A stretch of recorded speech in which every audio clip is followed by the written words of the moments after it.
Alright, we got a Whirlpool Cabrio and we have a lock issue.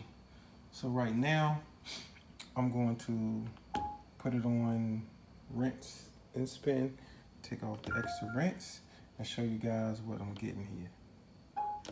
And for the most part, I already got the lid popped up on this.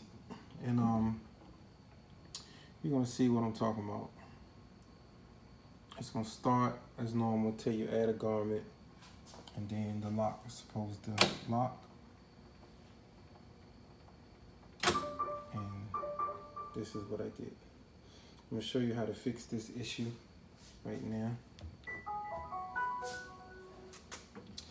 The problem for me is my lock is broken off. So let me see if I can push this through. I took the cover off the back of the lock already. Alright. So as you can see, my lock is broken off the tip. See, and what happens underneath of here, the lock hits those ridges so it don't go too far. And by mine being broken, the lock should actually be back about right here, with the rest of the lock that's broken off is in here. So by sliding out so far, it's causing the lock to get off the connection pad underneath of here. It's like a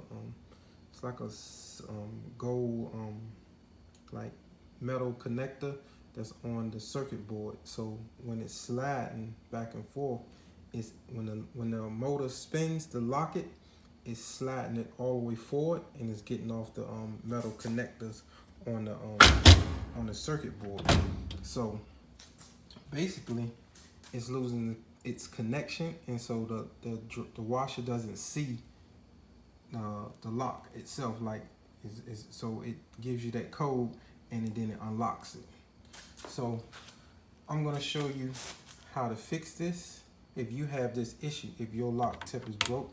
Or you could just buy a new lock, put it in and problem solved. But if you don't want to spend, I think it's about $50 for a new lock off of Amazon or eBay, it's up to you. If you want to do a quick fix, do a quick fix. So I'm going to show you this.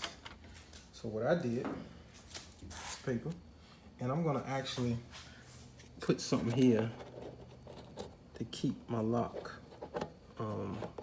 from going so far out. So it's almost like a stopper, so my lock doesn't push off the pad. But in the meanwhile, you can stick this, do this with one hand here. You can stick this here like this, and put this here, put that there, and you can close your lid. And you turn it on.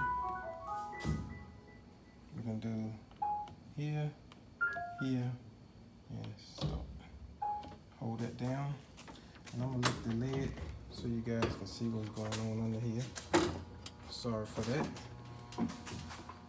Doing this with one hand, and as you can see, my lock mechanism is back right here. You see the lock, and then you see that it closed. See that it closed on it. The washer locked the lid, and now we're gonna get to the spinning cycle. See, I couldn't get that before because the lock was going too far because it's broken at the tip. So this is the fix if you don't want to buy a new lock. So sometimes you hear clicking because the lock slid off the pad, so the motor will spin back. And let me see if I can get it. So you can see the motor is right here, and that board is the circuit board that the lock slides across with the metal connection. So it slides too far off of that, and it's trying to find the lock, and it doesn't see it. The washer doesn't, so it unlocks the locker. Sorry about that. Unlocks the washer and gives you that F5E2 error code. So we're gonna close this down, as you can see. And then we got action. I'm gonna go ahead on and stop this. Turn this off. this up. As you can see, my paper is still there. So, you know, if I want to do this, you know, I can glue this here or just keep this paper here, but I'm gonna put a piece of plastic, not on this side. I'm gonna put it on, like I said, on this side. I'm just make this, build this out right here a little bit thicker so my lock doesn't go too far back, and that should solve my issue. And in the meantime, I could let's see, one hand in this for you guys.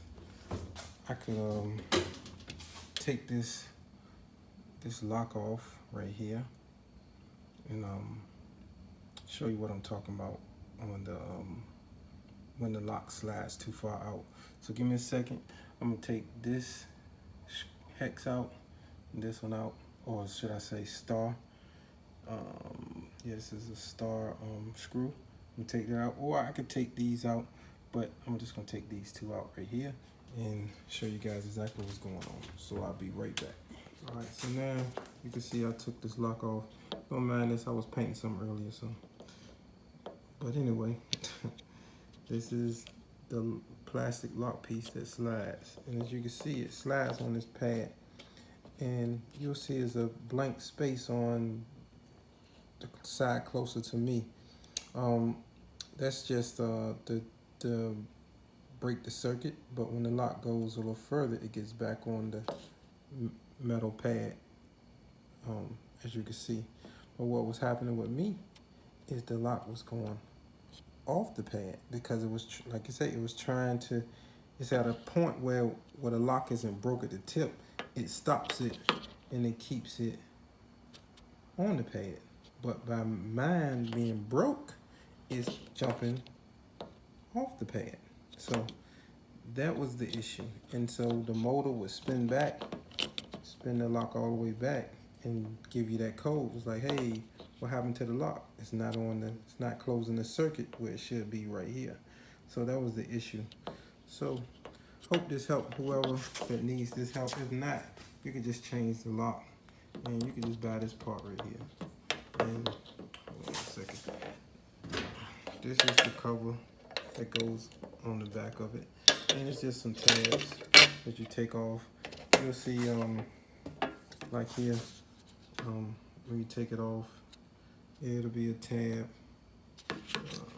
like this, there, and right here. You just pull those back. It's pretty much easy. I don't want to put it back on, take it back off. I'm pretty sure anybody with common sense can take that off. On what I did, I filled the hole with a lock hole, and what I did was I cut a piece of some plastic I had.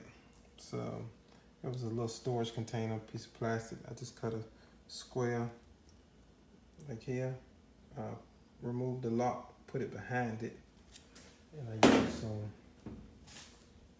flex glue. This is the thing I do like about this. It has an instant grab and hold, so, and it works with water too. It's not the best glue for, like, if you're really trying to, you know, keep something from like falling apart, as far as like gluing something that's heavy. But since I use plastic, this should hold up with no problem. But if you're trying to hold something super heavy, it ain't what they claim it to be. Put it that way. Trust me, I've used it on different stuff, and it has fallen apart. So even from a pair of headphones. So, but anyway, besides that, we ain't gonna get into that. So that's what I did. I put that in, put the lock back, works no problem.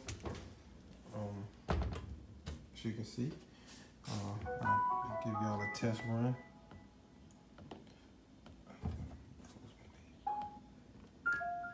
And you can see, go through the process.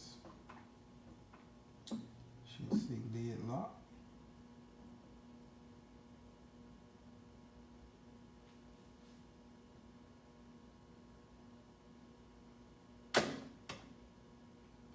Bingo. So if I lift the lid, it should stop anyway. See that? So either way, you know, if the lid lock is going, I guess, you know, if it's still spinning, you lift the lock, you know, it's still rotating. I can understand that. But for the most part, it's fixed. So on to the next project. And like I said, subscribe. Thank you. Catch you on the next one.